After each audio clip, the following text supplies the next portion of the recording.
परम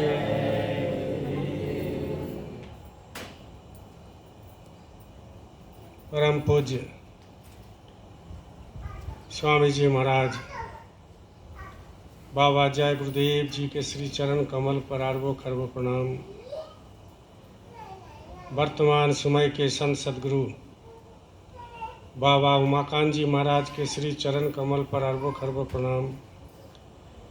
उपस्थित सभी सत्संगी भाई बहन, नर नारी, बच्चे बच्चियाँ, सबको सादर जय गुरुदेव।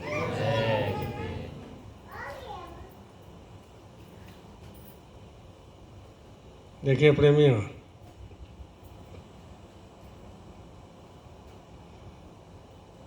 आध्यात्मिक जगत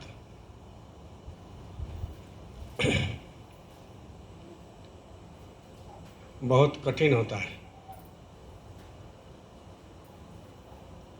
आध्यात्मिक जगत में चलना तलवार का धार है और इस विषम परिस्थिति में तलवार का धार में चलना, आपका अगर सहन शक्ति नहीं रहेगा तो आप टिक नहीं पाएंगे।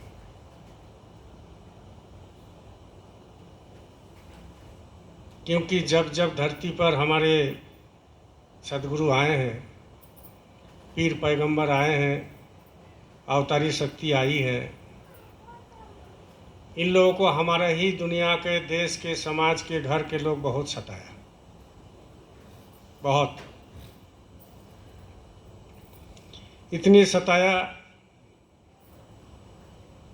कि उन लोगों ने ये भी कभी कभी सोचा होगा कि सब छोड़ छाड़ के अपना घर में चुपचाप रहे या जंगल चले जाए।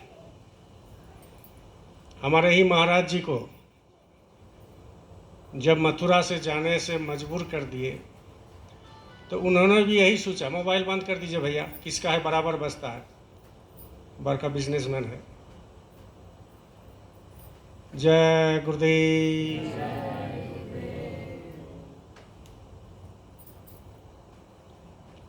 तो उन्होंने, उन लोगों ने ये सोचा कि भाई अब छोड़ छाड़ दे इसको।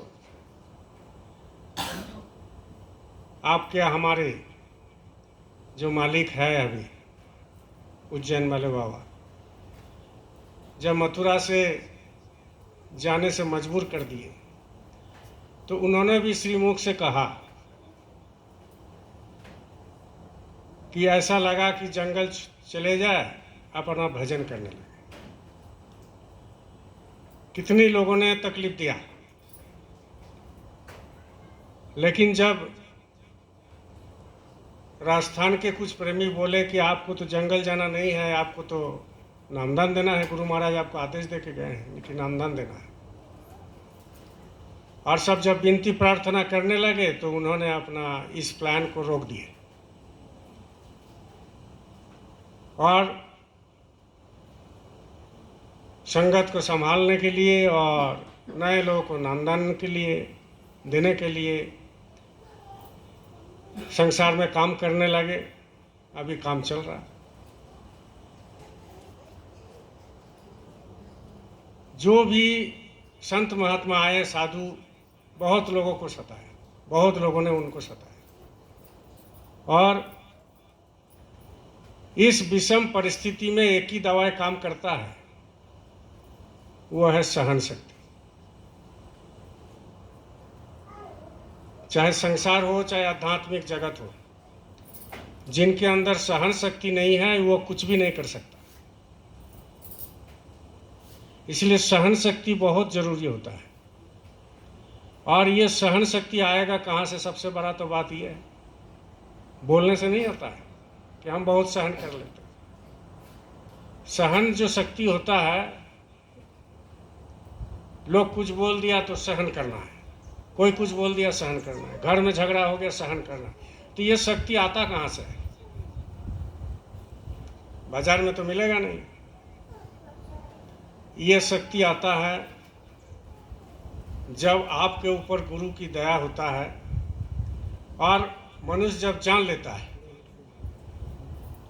कि जो भी कुछ कोई इसको बोल रहा है, हमको बोल रहा है, आपको बोल रहा है, तो ये मेरा कर्म का लेन देन है, इसीलिए बोल रहा है। ये कर्म का लेन देन है, इसीलिए बोल रहा है। तब उसके अंदर सहन शक्ति आ जाता है। और सहन शक्ति कहाँ से आते हैं? जब वो सुमिरन ध्यान भजन करता है, भजन के ऊपर जोर देते हैं, तो मन जो है संसार से डिवाइडेड होकर के उधर में लग जाता है, तब सहन शक्ति बन जाता है। तो इसके लिए मेहनत करना पड़ता है, ये डे टू डे मेहनत करना पड़ता है, एक दिन का मेहनत से नहीं होता है। आध्यात्मिक जगत में उन्नति करना है, किसी को भी हो,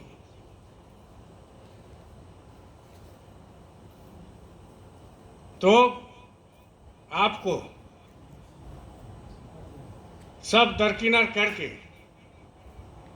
एक ही चीज सोचना है। बोलिए जय गुरुदेव। एक ही चीज सोचना है कि हमारे साथ गुरु है और मालिक हमारे अंग संग रहते हैं। लेकिन ये भावना कब आएगा? अंग संग आता है, ये भावना कब आएगा? जब आप मालिक को अपने सोचेंगे कि यही मेरा अपना है, बाकी सब पराया है। और अपना मानना और अपने सोचना बहुत आसमान जमीन का अंतर है। हम इनको मानते हैं, वो अलग है, और हम सोचते हैं, ये अलग है। तो गुरु इस हम आप नहीं जान सकते हैं कि वो मानता है कि नहीं मानता है, लेकिन गुरु इस चीज को जानते हैं कि गुरु को हम कितना मानते हैं, आप कितना मानते हो, वो गुरु सोचते हैं। गुरु जानते हैं, अंतर्यामी है, वो जानते हैं। तो इसलिए आध्यात्मिक जगत के साथ मन का बहुत गहरा रिश्ता है, और इस रिश्ते को समझना बहुत जरूरी है। आध्यात्मिक जगत में उन्नति करने के लिए कौन बाधक होता है? भजन में कौन बाधक होता है? संगत में जाने के लिए कौन बाधक होता है? सुमिरन ध्यान भजन में मन नहीं लगता है तो कौन बाधक होता है? कौन बाधा डालते हैं? वो बाधा कौन डालता है? आपकी मन। और इसी मन को ठीक करने के लिए ही नामदान है। वो तो सतलोक पहुंचाएगा, अनामी प्रभु से मिलाएंगे, तो बहुत दूर की बात है। कितना मुद्दत के बाद, कितना जन्म जन्मांतरे के बाद जो है वो कोई सतलोक पहुंचते हैं, वो भी गुरु की दया से। बाबा जय गुरुदेव जी महाराज अपना श्री मुख से कह करके गए हैं कि साधन एक निमित्त मात्र है। आप जो सुमिरन ध्यान भजन करते हो वो एक निमित्त मात्र है, लेकिन काम कौन करता है? दया करता है। साधन भजन सुमिरन में हम लोग बैठते हैं, वो एक गुरु की आदेश है, निमित्त मात्र है। लेकिन दया के बिना आप साधन भजन करने के बाद भी कुछ नहीं कर सकते। वो दया सदगुरु करते हैं, क्योंकि सदगुरु आपके और हमारे अंदर है, तो बैठे हुए हैं, तो वो देख रहा है, जान रहे हैं कि किस भाव से ये बैठा है। बीमारी भगाने के लिए कि बैठा है, कि बिजनेस चलाने के लिए बैठा है, कि हमारा बिजनेस चल जाए उसके लिए, तरक्की के लिए बैठा है, कि मेरा बेटी बेटा के लिए शादी हो जाए उसके लिए बैठा है। तो ये गुरु को मालूम रहता है कि ये किस लिए सुमिरन ध्यान भजन में बैठा है। ये सब दरकिनार करके जो सुमिरन ध्यान भजन में बैठता है कि मेरा आत्मा का कल्याण हो जाए, तब तो गुरु बहुत दया करता है कि मेरा आत्मा भटक गया है, आत्मा शरीर रूपी मंदिर में फंस गया, अब इसको निकालना है। तो निकालने के लिए जो तरीका होता है वो है नामदान, वो है आपको सुमिरन ध्यान भजन। और जब ये पकने लगेंगे, वो भी गुरु की दया से 2-2 घंटा 4-4 घंटा बैठ जाइए, कुछ नहीं होने वाला, लेकिन एक प्रैक्टिस होता है। लेकिन जब गुरु की दया बरसता है तब वो आपको निमित्त मात्र रह जाता है, तुरंत हो जाता है। ये मालूम डेली होना चाहिए कि हमको किस लिए जन्म मिला। हम जो जन्म लिए हैं ये किस लिए मिला। जब तक लोगों को ये मालूम नहीं चलेगा कि हम किस लिए जन्म लिए हैं, हमको शरीर क्यों मिला, और शरीर मिलने के बाद फिर ये क्यों चला जाता है, शरीर मिलने के बाद जो है इससे अगर हम भजन सुमिरन धन नहीं किए, संगत की सेवा नहीं किए, गुरु की बात को नहीं माने, गुरु के पास नहीं गए, तो ये मेरी जिंदगी बेकार है, मिट्टी के बराबर है, कोई मतलब इसका है ही नहीं। क्योंकि लोग, कितना लोग आ रहे हैं डेली, कितना लोग जा रहे हैं, डेली आते हैं डेली जाते हैं। आप भी जाओगे, हम भी जाएंगे। ये मृत्यु को समझना कि हमारे शरीर के अंदर है, वो निकलता है और ये निकाल के चला जाता है। उसको पकड़ने के लिए ना कोई डॉक्टर है, ना कोई इंजीनियर है, ना कोई साइंटिस्ट है, ना और कोई है। कैसे पकड़ेगा उसको? उसको छोड़ना, उसको पकड़ना खाली एकमात्र गुरु ही कर सकते हैं। वो भी कौन गुरु? जिन्होंने नाम के साथ अपने लय हो गए, जिन्होंने अपने जो कुल मालिक है परमात्मा को पा लिया, वही इस काम को कर सकते हैं कि किसी की आत्मा को वो निकाल सकते हैं और किसी भी आत्मा को उस पकड़ कर वो अपना सतलोक ले जा सकते हैं। और किसी का भी आत्मा, किसी शरीर में आत्मा अगर फंसा हुआ है, उसको निकालने का हम सदगुरु करते हैं। बोलो जय गुरुदेव। तो कहने का मतलब यह है कि हमको यही पता नहीं है। हम लोग क्या करते हैं, कुछ काम कर लेते हैं, अच्छे अच्छे काम कर लेते हैं, बुरा बुरा काम कर लेते हैं, घर बना लेते हैं, गाड़ी खरीद लेते हैं, जमीन खरीद लेते हैं, दुकानदारी चला लेते हैं, कॉन्ट्रैक्टरी कर लेते हैं। लेकिन ये कितना दिन के लिए? साल, 2 साल, 10 साल, 20 साल, 30 साल, 40 साल, 50 साल, 60 साल। इसके बाद क्या करेंगे? इसके बाद मेरा गति क्या होगा, और हम इसके बाद कहां जाएंगे? तो उधर का भी गुरु ने क्या सिखाया कि उधर का भी काम करो, इधर का भी काम करो। संत मत में अच्छे से अच्छे खाना माना नहीं है, संत मत में बढ़िया से बढ़िया घर बनाना माना नहीं है, संत मत में बढ़िया से बढ़िया गाड़ी चढ़ना माना नहीं है, संत मत में अच्छे से अच्छे ड्रेस पहनना माना नहीं है, संत मत में आपको घूमना माना नहीं है, संत मत में रिश्तेदारी करना वही माना नहीं। संत मत में किसी चीज़ का माना नहीं करता है। संत मत में एक ही चीज़ माना है कि आप मांस मछली अंडा छोड़ो, कोई भी नशा ना करो। और संत मत में एक ही चीज़ है कि कर से कर्म कर विधि नाना, मन रहे जहाँ कृपा निधाना। कि आप कोई भी रहो, कुछ भी काम करो, कुछ भी मतलब ये नहीं कि धोखा देना, चोरी डकैती करना, ये सब नहीं। कुछ भी काम मतलब तुम्हारा शरीर पालने के लिए तुम्हारा जितना जरूरत होता है, साग सब्जी, रोटी, मकान, बिजनेस, नौकरी चाकरी, इसको लिए वो करो, कोई मना ही नहीं है। लेकिन सदगुरु कहते हैं कि हमको भी थोड़ा समय दे देना, 24 घंटा में हमको भी 1-2 घंटा दे देना। और 1-2 घंटा जब तक नहीं देगा तब तक वो कुछ भी कर ले, जय गुरुदेव, कुछ फायदा नहीं है। कुछ भी कर ले, अपने आप को समझ ले कि भाई बहुत बड़े हैं, तो कुछ नहीं। वो सदगुरु चूज करते हैं, सदगुरु बताते हैं कि ये आदमी, ये मनुष्य, ये आत्मा महान आत्मा है। ये सदगुरु बताते हैं। हम बताने से कुछ फायदा नहीं होता। इसलिए सबसे बड़ा बात यह है कि अपने आप को पहचानना कि हमको किस लिए जन्म मिला है। ये नगरी बन गया आपकी दया से, मेरी दया से नहीं, आपका मेहनत से, मेरी मेहनत से नहीं, गुरु की दया से बना। तो अपने एक अच्छा काम करके चले जाएंगे, हम भी चले जाएंगे। ये शरीर छूट जाएगा, चले जाएगा, लेकिन नाम रह गया। लेकिन एक नाम रह जाता है। वो नाम कौन सा? कि भाई ये अच्छे काम के लिए नाम रह गया, और अच्छे के साथ बुराई का भी होता है, दोनों काम हो जाएगा एक साथ। इसीलिए कौन क्या करता है, कौन क्या कहता है, उससे कोई मतलब नहीं है। हम गुरु की सेवा में करते हैं, आप गुरु की सेवा करते हो, और इसी सेवा में लगे रहेंगे जिंदगी भर। 1-2 साल 4 साल नहीं कि छोड़ दिए, खेल खत्म हो गया। जब तक श्वास है तब तक आपको लग के रहना चाहिए गुरु की काम में। इसलिए सहन शक्ति जरूरी है।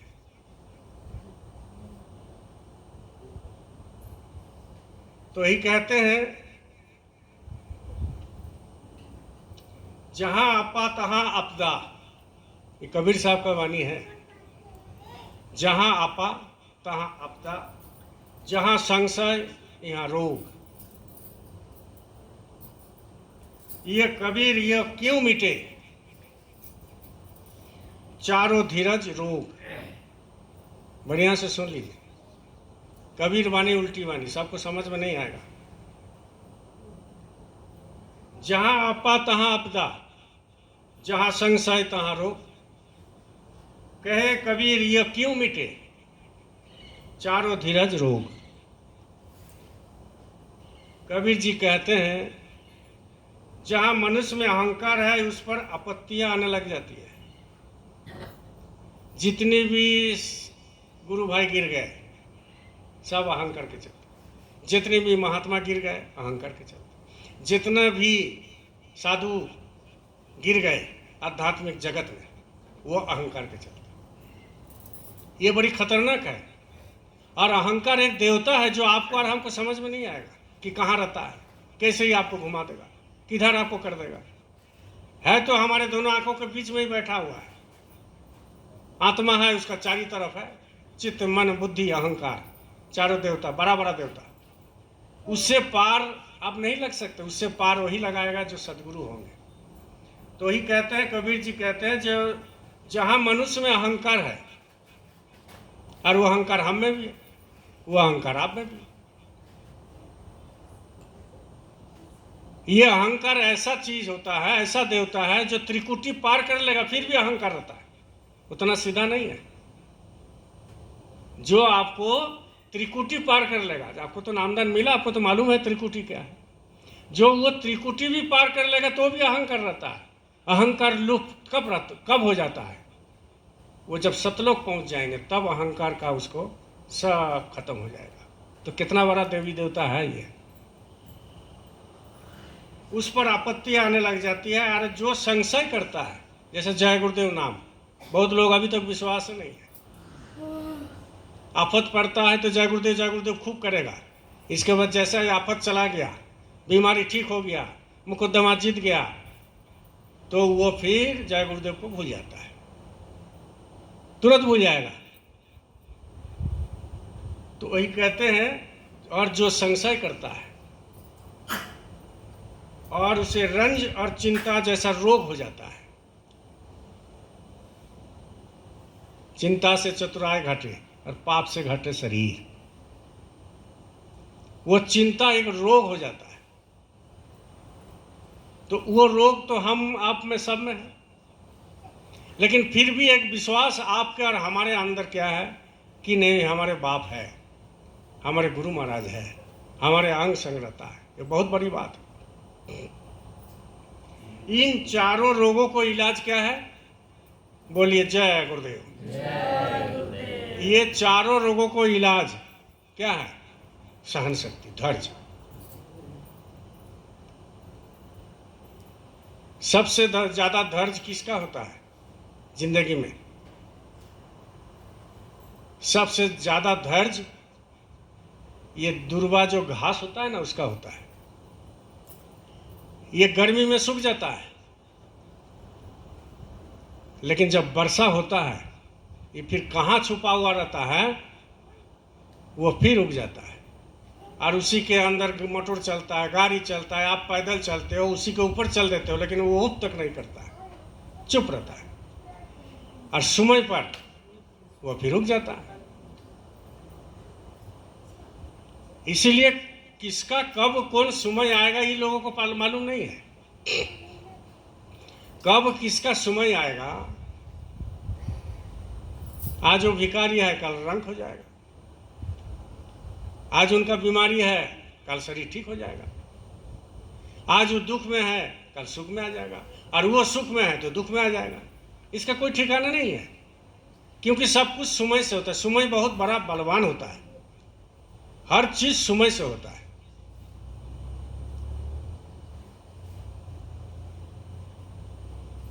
इसीलिए किसी को देख के हंसना, किसी को मजाक उड़ाना, किसी का निंदा चुगली करना, हो सकता है समय आज खराब है, उसका ठीक हो जाएगा कल।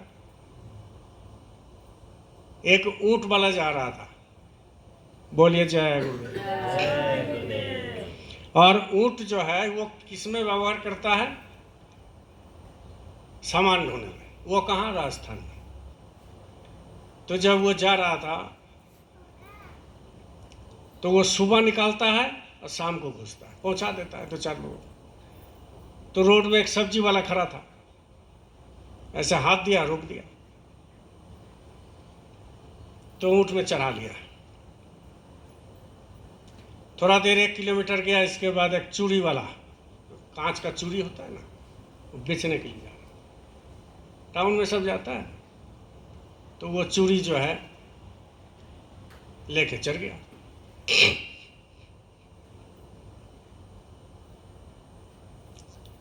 अब जाते जाते जो है सब्जी वाला, चूड़ी वाला जो सब्जी वाला को देख के हंस दिया।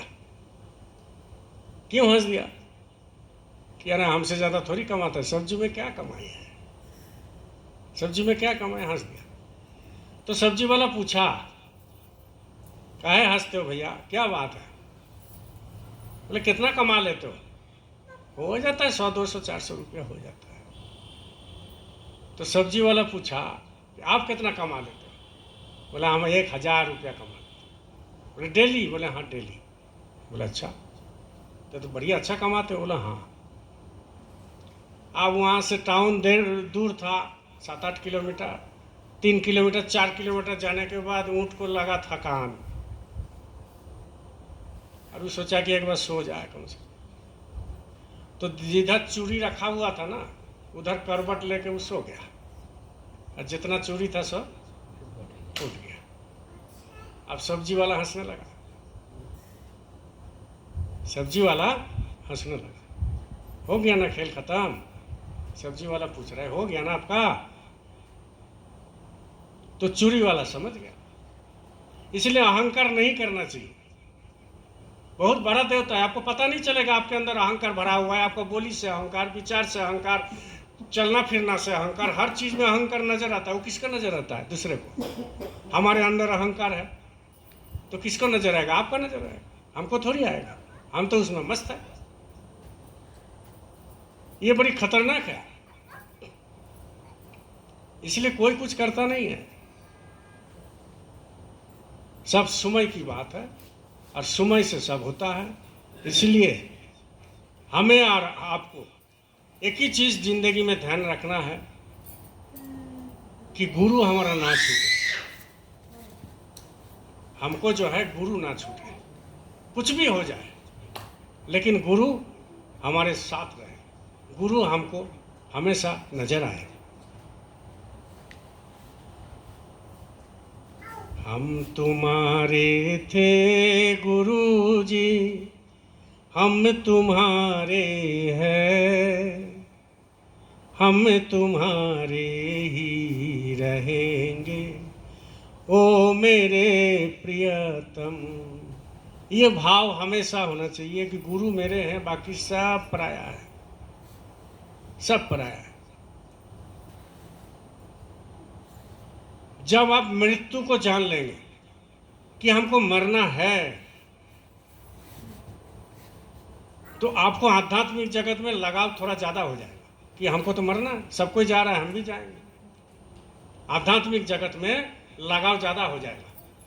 और जब आप मृत्यु के बारे में चिंता ही नहीं करेंगे, सोचेंगे नहीं, तो आध्यात्मिक जगत में आप लगाव नहीं कर सकते, क्योंकि आपको तो मन में रहेगा कि हम मरेंगे नहीं।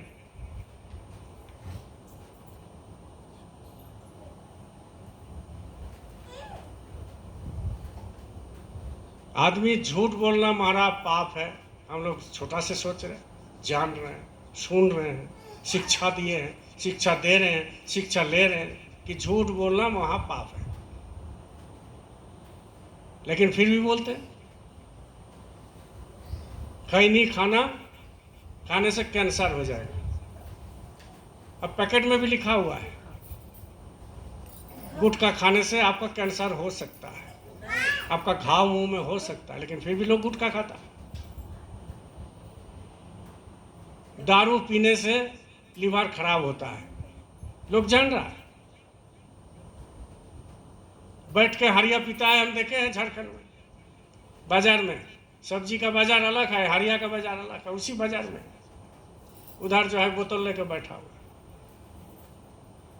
और अगर कोई माइक्रोस्कोप से या कोई मशीन से वो देख लिया जिसमें खून टेस्ट होता है, वो उसमें अगर वो देख लेगा तो जिंदगी में हरिया नहीं पिएगा, इतना बड़ा बड़ा पीलू रहता है उसमें,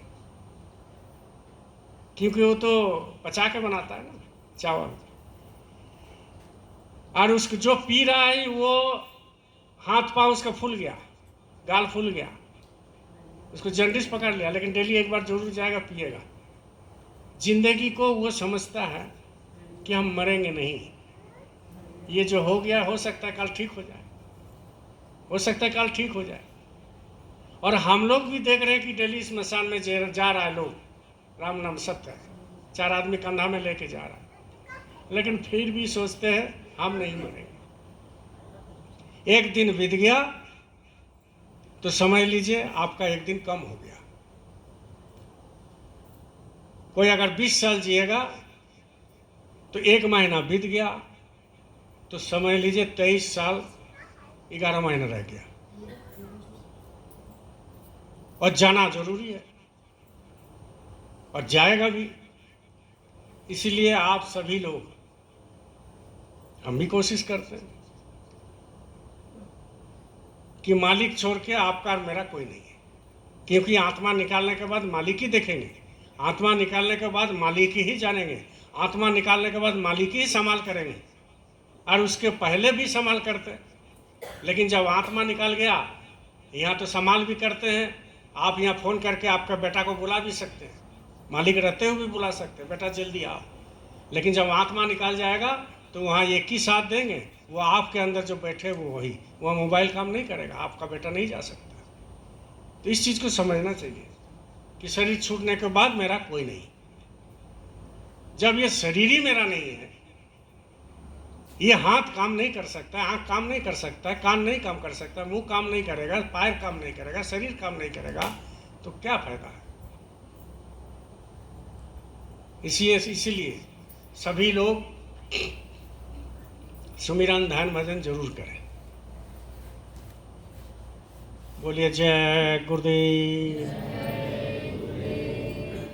जय गुरुदेव, जय गुरुदेव।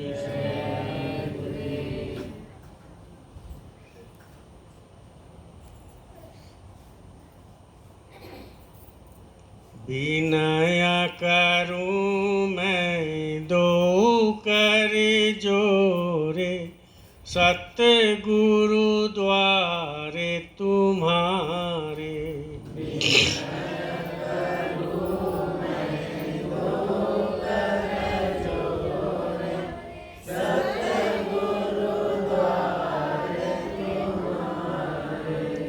बिना घृत दीप आरती साजो, दो आखियन मझधारे।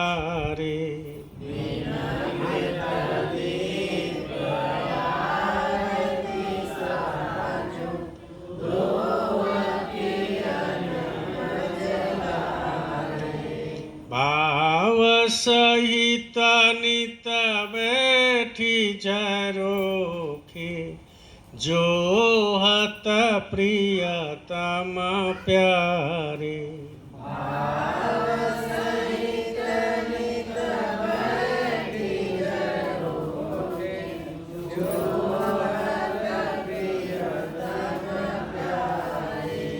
भगधनि सुनहु श्रवण हिया अपने मन के काज विसारे।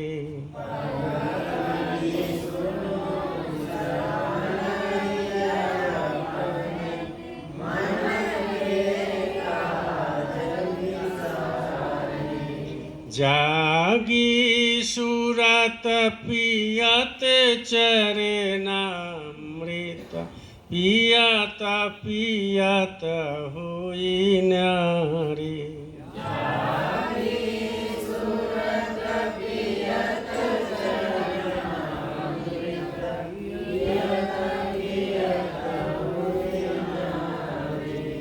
घंटा शंख मृदंग सारंगी बंसी वीण सुनारी।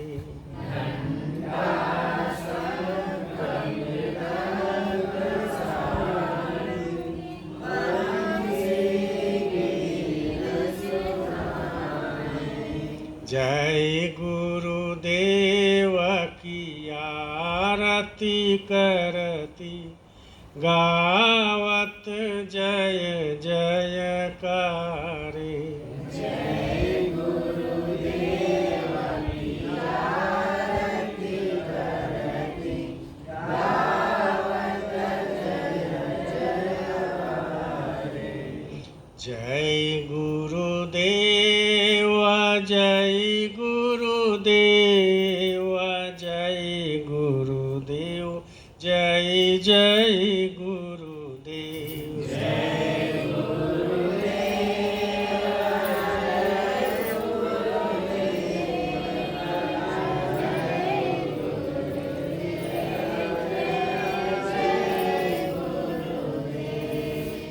जय गुरुदेव जय गुरुदेव जय गुरुदेव जय जय गुरुदेव। जय गुरुदेव जय गुरुदेव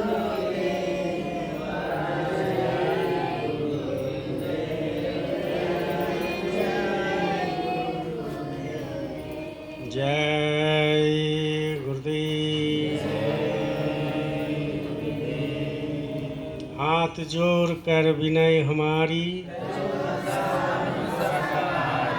हाथ जोड़ कर विनय हमारी। दया करो भाई दया करो, सब जीवों पर दया करो। जय गुरुदेव। देखिए प्रेमियों,